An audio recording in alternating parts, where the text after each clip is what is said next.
Today in pre-algebra we're going to talk about ideas that have to do with kind of introduction to algebra ideas and really dealing with integers. When we're talking about intro into algebra, we're going to talk about variables and how they work together, how you combine them, those kind of things. With integers, we're going to talk about positive and negative numbers and how those influence other things. So let's start out with some basic ideas about expanded notation. Now, expanded notation really has to do with you taking the values of each of these digits and spreading them out. So the 2 in this problem is worth 2,000. The 4 in this problem is worth 400. The 3 is worth 30. And the 8 is just worth a value of 8 because that's a ones digit. So as we go through this, if they talk about expanded notation, you separate it by the digits' values, and then be sure to put the plus sign in between them. Okay, now as we go on to talk about inequalities, kind of a big idea.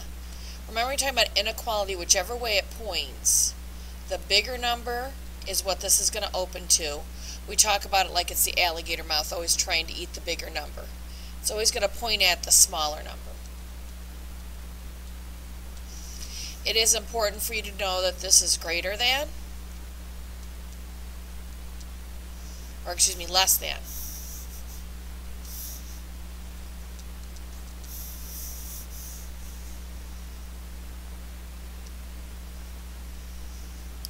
Sorry, trying to grab my pen again.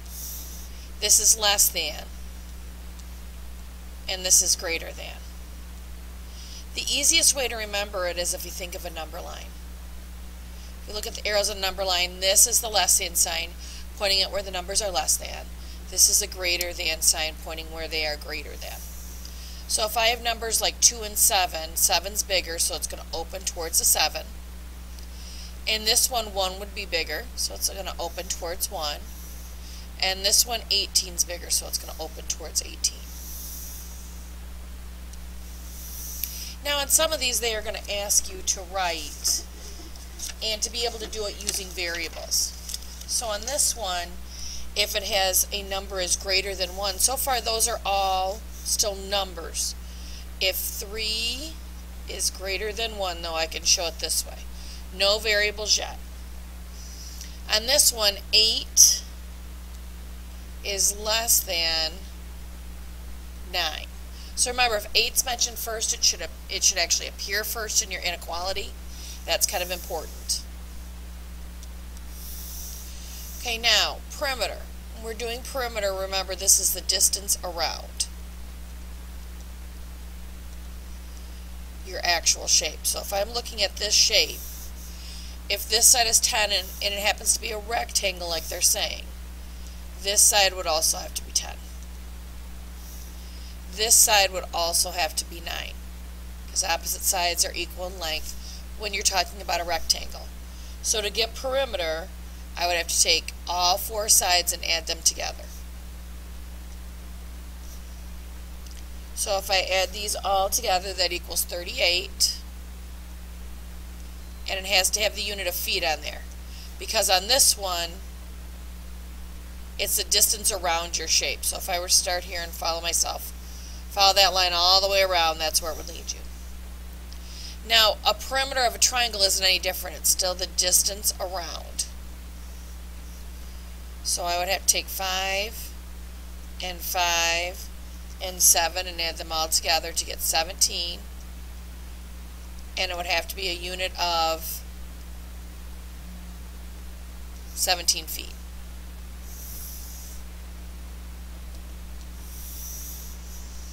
Find the perimeter of the shape made of rectangles or squares. Now this is fine, how they have it set up, except for this side down here. This side there's no markings. So if I pretended like this little line came down, this would be a rectangle, so this side would be 14. And in this little rectangle, this side would be 5. Now that means that side's basically 19 together.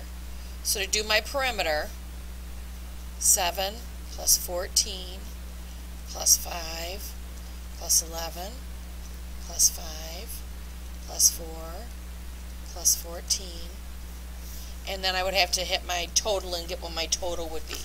Now remember, this is still the distance around. So that would give me a total of 60 feet. So that would be my perimeter for this one. Okay, translate using symbols. Now this is where we're actually going to start using our variables. So if they talk about difference, first of all, remember that means subtraction of 1 and x. So order matters. So if 1 comes first, then x comes first. A difference is subtracting what's between them. Now, if they just say difference, order matters. We have to be careful of that. Okay, now if you look at this one says 11 less. That makes me think that it's got to be 11 less, so you're going to have to subtract 11 from something. Now, if they say some number, that means we're going to have to use x or n or something like that.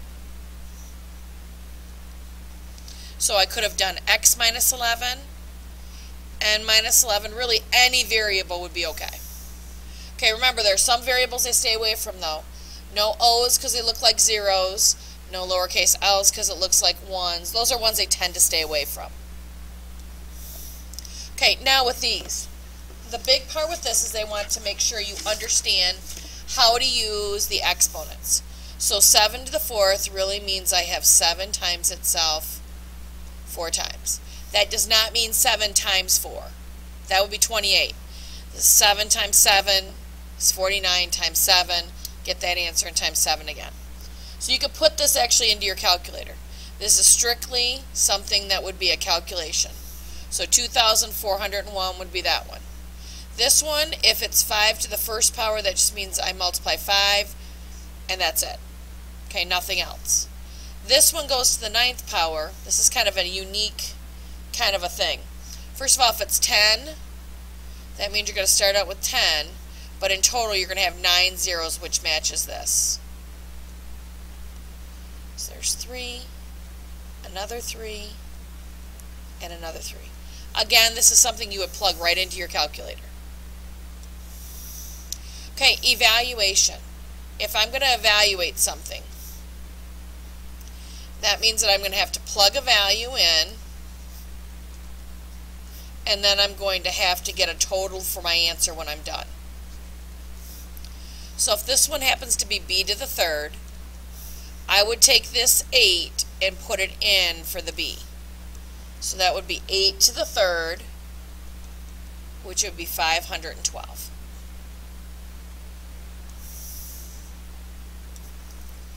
Okay, now, to use distributive property. The word distribute means to, to gather, to give equally to some kind of a group. So in this group, I have x and 2 here. I'm going to distribute the 3 to each one of those. To distribute it, it means to multiply. So I would have to multiply the 3 by x and the 2 by 3. So it would end up being 3x plus 6.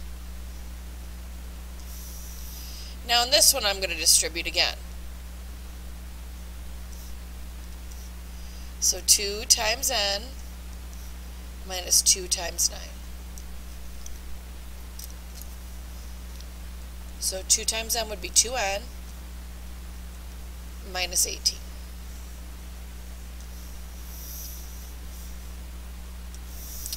Okay, in this one, when you distribute, you could only distribute the things in front of the parenthesis, this 2, to whatever's in the parenthesis.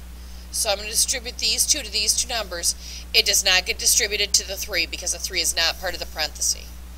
So it's going to be 2 times x plus 2 times 5 plus 3. So 2x plus 10 plus 3. So these 2 together would give you 13. So 2x plus 13. Remember, up here when it's 2 times x, if I take the multiplication sign out, when they sit next to each other, that's what it means. It means that's a multiplication. Okay, let's look at combining like terms.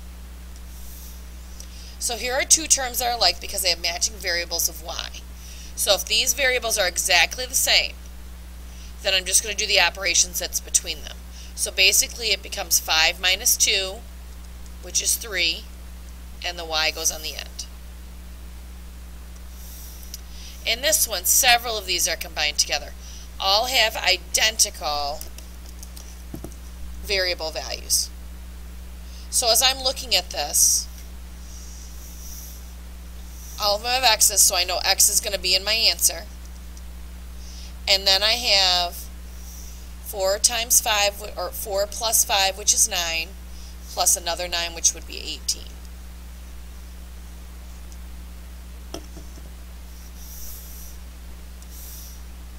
Now in this one, you can see that there are different variables. Those two would be the same. So I'm actually going to sort them. So 7x plus 3x. If I look at the next one, sorry, just trying to change color here and make it a little bit easier.